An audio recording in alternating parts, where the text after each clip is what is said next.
Third part, inferior goods and given goods. So inferior goods एक बड़ा category है और उसी का एक टाइप होता है गिवन गुड्स।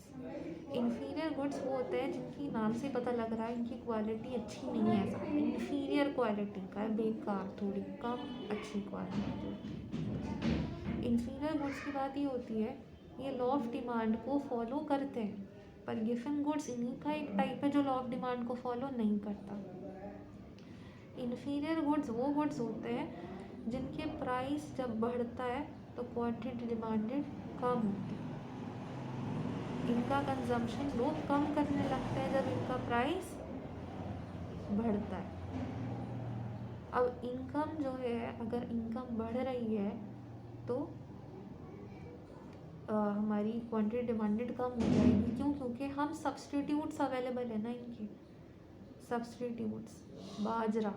बाजरे से बढ़ाया तुम दाल खा लो, चावल खा लो, तो बाजरा क्या हो गया? इन्फीरियर गुड हो गया। इससे बेटर क्वालिटी के सब्सटीट्यूट्स अवेलेबल है, वीट अवेलेबल है, चावल अवेलेबल है, तो हम उसकी तरफ स्विच ऑन कर जाएंगे। तो वो क्या रहा है बेसिकली, जैसे इनकम बढ़ेगी हम इनकी डिमांड, क्वांटिटी डिमांड कम कर देंगे। ऐसा क्यों हो रहा है? क्योंकि इनके सब्सटीट्यूट्स अवेलेबल हैं बाजार में। सब्सटीट्यूशन इफेक्ट यहाँ पे ज़्यादा होता है इनकम इफेक्ट से, ठीक है। इनका जो ग्राफ होता है, क्योंकि लॉ ऑफ डिमांड को फॉलो करता है, तो ग्राफ कैसा रहेगा इनका? नेगेटिव रहेगा, वही डाउनवर्ड स्लोप में।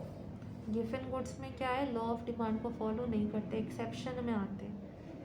प्राइस बढ़ेगा पर क्वांटिटी डिमांडेड बढ़ेगी, कम नहीं होगी, और प्राइस कम होगा क्वांटिटी डिमांडेड भी कम होगी। क्यों? क्योंकि इनके सब्सटीट्यूट्स ही अवेलेबल नहीं, सब्सटीट्यूट्स अवेलेबल नहीं है, इसलिए सब्सटीट्यूशन इफेक्ट इतना ज़्यादा स्ट्रॉन्ग नहीं होता, बहुत कम सब्सटीट्यूशन इफेक्ट होता है यहाँ पे। इन्फीरियर गुड्स में सब्सटीट्यूशन इफेक्ट सबसे ज़्यादा होता है, यहाँ पे इनकम इफेक्ट ज़्यादा होगा गिवन गुड्स में। इनकम बढ़ेगी तो हम तब दूसरी चीज़ों का कंजम्पशन भी करना शुरू कर देंगे साथ में, इस वजह से इनकी डिमांड कम हो जाएगी। जैसे चिकन एंड सोयाबीन दोनों प्रोटीन के सोर्सेज हैं। अब मेरे लिए चिकन क्या है? गिवन गुड्स है, चिकन का कोई ऑल्टरनेटिव अवेलेबल नहीं है, तो जिसको चिकन चाहिए वो चाहिए, मैं चिकन की जगह कुछ और नहीं ले सकती ना, ऐसा। तो चिकन के भले जब प्राइस बढ़ रहे हो हम तब भी इसकी डिमांड ज़्यादा करेंगे। हम सोयाबीन को कट कर देंगे, सोयाबीन का कंजम्पशन नहीं खाएंगे सोयाबीन, पर जैसे ही प्राइसेस क्या होंगे, कम होंगे हमारी, हम चिकन को स्विच करके हम थोड़ा सोयाबीन भी खाना शुरू कर देंगे। तो इस वजह से यहाँ पर क्या हो रहा है, इनकम इफेक्ट ज़्यादा होता है, सब्सटीट्यूशन इफेक्ट कम होता है, क्योंकि यहाँ पे क्लोज सब्सटीट्यूट्स अवेलेबल ही नहीं होते। तो इनका ग्राफ क्यों बनेगा? पॉजिटिव बनेगा, अपवर्ड स्लोप। वाई? बिकॉज यहाँ पे पॉजिटिव रिलेशनशिप है क्वांटिटी डिमांड और प्राइस का।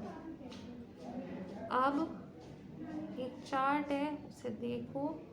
सबसे पहले नॉर्मल गुड्स और प्राइस, इनमें क्या रिलेशन है? नेगेटिव। प्राइस बढ़ेगा, इनकी क्वांटिटी डिमांड कम होगी अगर नॉर्मल गुड है। अगर वो इन्फीरियर गुड है तो same law of demand follow करेगा, मतलब प्राइस बढ़ेगा, quantity demand come, and वाइसा versa. Given goods क्या था? एक्सेप्शन था, इसलिए अगर प्राइस बढ़ेंगे तो क्वांटिटी डिमांड भी बढ़ेगी, एंड वाइसा वर्सा। अब इनकम इफेक्ट क्या रहता है? अगर नॉर्मल गुड है तो जैसे इनकम बढ़ेगी हम उसका कंजम्पशन भी बढ़ा देंगे, दोनों पॉजिटिव रिलेशनशिप में। इन्फीरियर गुड्स में क्या होता है? इनकम इफेक्ट नेगेटिव होता है। क्यों? क्योंकि घटिया क्वालिटी के होते हैं, तो जैसे इनकम बढ़ती है हम सोचते हैं कि चलो बेकार चीज़ खा रहे थे, अब अच्छी वाली पे स्विच कर जाते हैं। इनकम बढ़ते ही आप इसे छोड़ देते हो, तो यहाँ पे इनकम इफेक्ट कैसा हो रहा है? नेगेटिव हो रहा है।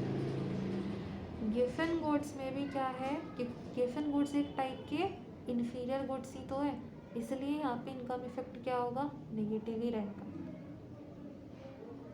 उसके बाद सब्सटीट्यूशन इफेक्ट। सब्सटीट्यूशन इफेक्ट क्या होता है? नॉर्मल गुड्स में सब्सटीट्यूशन इफेक्ट नेगेटिव होता है। टी कॉफ़ी का एग्जांपल पढ़ रहे होंगे बुक में कि टी के प्राइस बढ़ गए, कॉफ़ी की तरफ चले गए,